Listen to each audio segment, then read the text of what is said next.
ஒரே ஒரு கேள்விதான். நாம் சுமந்து கொண்டிருக்கக்கூடிய இந்த செயல்பாட்டோடு மலக்குல் மௌத் எம்மை சந்தித்தால் படைத்த இறைவனை சந்திப்பதற்கு நானும் நீங்களும் தயாரா?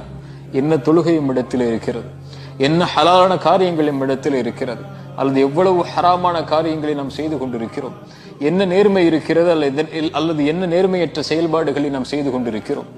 இந்த நிலையில் தொழுகை இல்லாத நேர்மையற்ற ஹராமான காரியங்களை செய்து கொண்டிருக்கக்கூடிய, படைத்த இறைவன் விரும்பாத காரியங்களை செய்து கொண்டிருக்கக்கூடிய சூழலில் மரணம் வந்தால் என்னாகும்?